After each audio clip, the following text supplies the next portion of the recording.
Tonight on The Conversation. I see the people that when I was in a bad point in my life, when I so just wanted to prove a point of I'm not, who people think I am kind of thing. The people they were, cool. They were cool, but I'm so sick of people trying to be too cool. The Conversation is a totally alternative interview series with women who have a story or experience to share. We talk about everything that women talk about. Relationships, sex, kids, career, money problems, body image. We're basically talking about the universal language of women.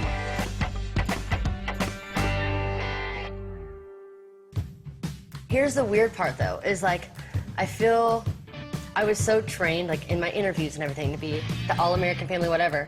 Then I realized I was so used to saying that, and then I looked at it one day and what I was saying really wasn't true anymore.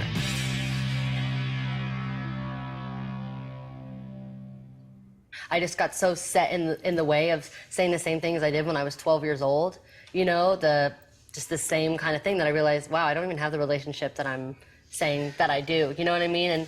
And so I guess I kind of realized that it's not, my whole life isn't one giant press junket. I don't have to be smiling all the time and like always have the perfect answer. So did you feel like there was a pressure for you to create and perform coming from a family who's showbiz? When I was younger, no, I really did want that. And now when I think about it, I always, you can't change it, you can't go back, you can't regret anything.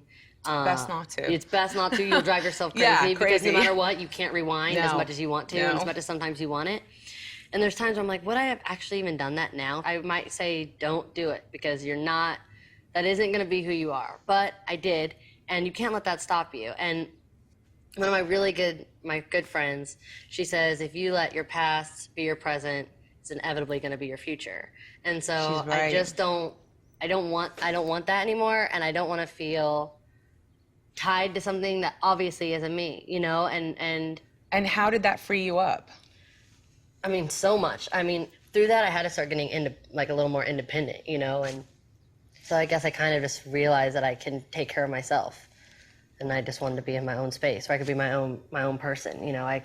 My walls are black, you know what I mean? I wanted to like get to a place where when you walk in, everything I love, so that's what I kind of wanted, was to be in my own little sanctuary. What are some of the little things you do that make you feel good about you? I think I really had a hard time learning to be alone. I hated to be alone. And that's, me and my mom we say like generational sin. That's kind of what we always say, the bad stuff that you learn, that you see. If you really are connected with someone, you kind of pick up their traits, sometimes good, sometimes bad. And my mom hates that too. She hates being alone. She used to always have to have a project. And then I just started really enjoying being alone. I think it's because I had to smile so much and I had to say so much of the same thing. It's like I finally just wanted to go inside and be like, what do I really think about this? Do I really think that, or am I just trained to say that? Or have I said it for so many years now that that's what people expect me to say, so now I say it so I don't have to be creative and say something else? But I guess I really had to learn how to be alone, and now I love it. I love being by myself. I thought when I would get my own place or whatever, I'd have people staying with me all the time.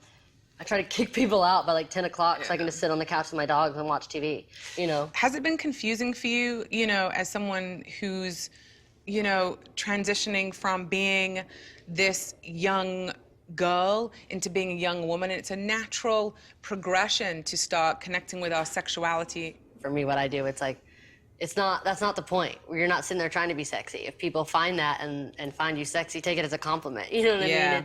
And then people look at it to so the wrong way, especially if you're young. It's like, no, this is just who I am. And thank you for thinking I'm sexy. You know what I mean? People are so scared of seeing a woman being like, this is who I am. You're not gonna change it, And if you're a woman, you did not sing about sex. And now, if that's not what you're singing about, if that's not your entire image, you won't get played, So that's the duality, right? That's the mixed message that, again, we were talking about a little bit, which is that sex is such a currency to succeeding on a mass level, right? So if you sexualize in any way, if you sexualize yourself in any way, it's applauded, and also you're pulled down at the same time. Right. That's a recent kind of experience as well, more than, I think the first thing, it was like the last season of my show, I put out I Can't Be Tamed, which that, even just the title of that, for a woman to say that she can't be tamed, that's of all people in the world, my face saying I can't be tamed, when that's really all people wanted to do, I mean, that I think proves how sexist people, you know, still really are and judgmental. And it is the, you know, the whole thing of saying, be sexy, but our way or no. Yeah, with conditions. Yeah. Women are not really encouraged to have a voice when it comes to sex. Yeah. And a lot of young girls don't know that they have the right to say, actually, this is a mutual reciprocation. It's not just about your pleasure, it's about mine too. I was just talking about this at dinner last night, and the girls that really base how much they're worth on the sexual favors that they can do for somebody. And that makes me really sad, because sex actually is really beautiful. It's like the only way that we create, and it's the only way that the world keeps going. So it's ignorant to make it, not talk to it, you know, talk to your kids about it, or make it seem as magical and as cool as it actually is. Yeah. You know, they have a TV, they know what sex is. So everyone knows, so educate them, let them know that they wouldn't be here without it, and it is a beautiful thing, and it is magic, and it is when you connect with somebody, and it isn't how much you're worth. Your worth isn't based on that. Your worth is based on, you know, how you feel about yourself. It sounds like you've always had a pretty good sense of yourself, though, even if you didn't, like, honor it. But I've lost it a lot. You know, there's times that you hear what you should be so much that you lose, like, what you actually are. Do you know what I'm saying? Yeah, I know what you're saying, and it's a really, it's really a hard. painful place. But it's for anybody. It's not just for entertaining. I just have it in such a different way, but, you know. And by the way, like, any, like, young girl who's going between, like, age 12 and age 16, like, for me, that was an incredibly hard time. Yeah. And I never met a girl who's in that time frame, that age range, who isn't having a difficult time with that transition. Yeah. You know, from being like a girl to a young woman. And that's a really difficult time for every single male and female. Yeah. It's not even women, it's just people. Yeah. You know? And I think, I don't know, I think I'm at such a different stage. I just kind of want to go, like, some girls that I see, and I see what they want and, like, what is the most important thing in their life. I just want to go shake them and say, wake up. Like, the world is so much greater. Do you know what I mean? Go, like, be by yourself. Go meditate. Go spend 10 minutes, like, really looking at yourself. And I don't know if you're going to like it, you know? Or if, and I always say, if I met me, would I really like me? And I always ask myself that, you know? Because I know, you know, would you really want to be your friend?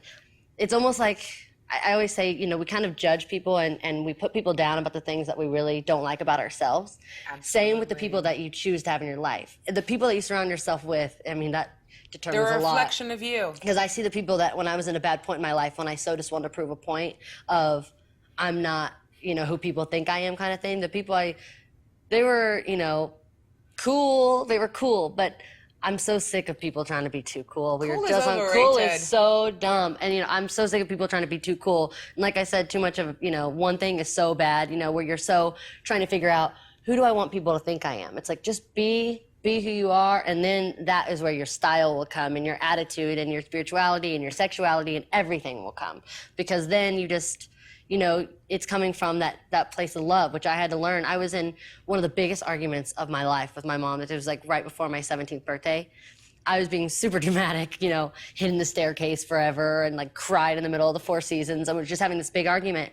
And I was writing my last album at the time, and the guy said, if you come from a place of love, this is all gonna work out. But if you're just trying to one up who can hurt each other the most, because my mom was going through her own separate problems and I was going through my own separate thing. And if you just keep trying to go, well, you're doing this, and justify each other's, you know, actions, you're not gonna get anywhere. It all has to come from a place of love. What do you lie about? Nothing that I would admit to here. Sometimes I lie about how comfortable I am in my body. What do I lie about? Yeah. Oh, so much. Nothing. Having a call on the other line. I don't lie as much as I'm very dramatic. Sometimes I lie about my age. Mostly probably my kids, which maybe sounds terrible. I'm a very bad liar. If I'm lying, I just ramble on and on and on. They're lies to, like, you know. Protect someone from themselves. Yes. Sure. What do you lie about? I never, ever lie. I have ways sometimes of telling the truth. What is your guilty pleasure? terrible, terrible movies.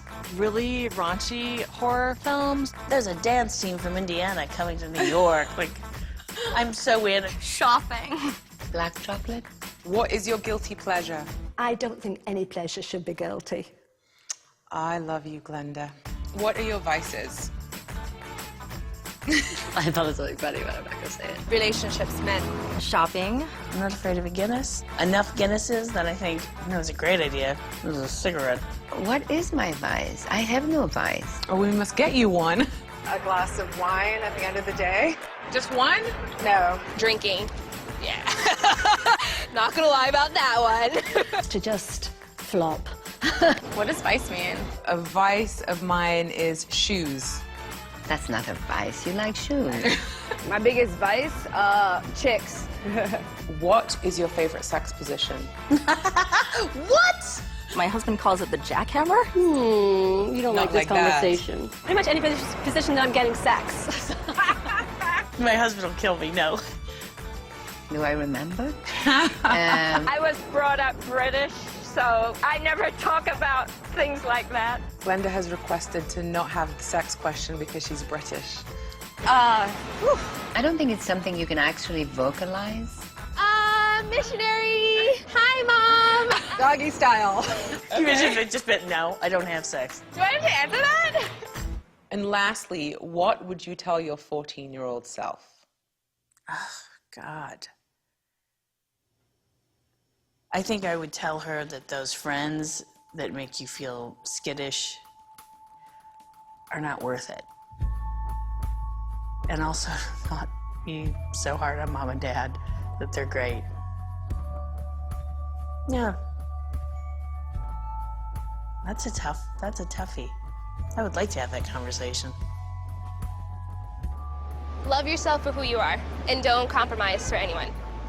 I think my 14-year-old self was probably a more self-assured person than I am at 34. So I would be more curious in what she has to tell me, actually. It's not the end of the world. It's not the end of the world till there's no more pulse. You know what I mean? It's like you've got to keep going. Don't give up. Don't give up. Keep going. I would say, go for it. I can do anything. I would say, enjoy the journey. For me, I think I'm starting to write, and I actually get to put out there what I think is funny and what I think is a good story. And then I'm also willing to take that some people won't like it and some people will love it, but it's like, I think when you can actually do what you really love to do, if it's a little play somewhere, if it's a photo, or if it's anything, I think just if you can somehow do what you want and do a really good job at it, I think that's pretty successful. It's so difficult to even suggest to me that I can't always achieve what I want right now. But Oh, I get it. sometimes that is the reality. But time has taught me to be patient and flexible, and I have to realize that maybe it wasn't meant to be right now, but that doesn't mean it can't be next month or next year. And it's inevitable, you get there in the end. You know, I know women look at me and just say, why doesn't she do anything to her face? I know people say that, and I know they think that, and I understand that they do that, but I have made that choice. My eyes are my soul. The other day I saw a flower, a faded rose, and it was very faded, and it was very brown, and very rolled, and all of that. But I thought, you know what? It's still beautiful. There's no one that I look at that is so great and that I want to be, you know, because I just want to be me. There's a reason that I'm here and in this body and look this way and sound this way and think this way. I don't think to contribute something you have to be, you know, the richest and the prettiest and the whatever. It's amazing what we can do, you know, and the power of our minds and just putting stuff out there. At the end of my life, I hope my book is really, really interesting. Full of chapters and interesting and make you cry and make you laugh and, you know, take you on like a full journey.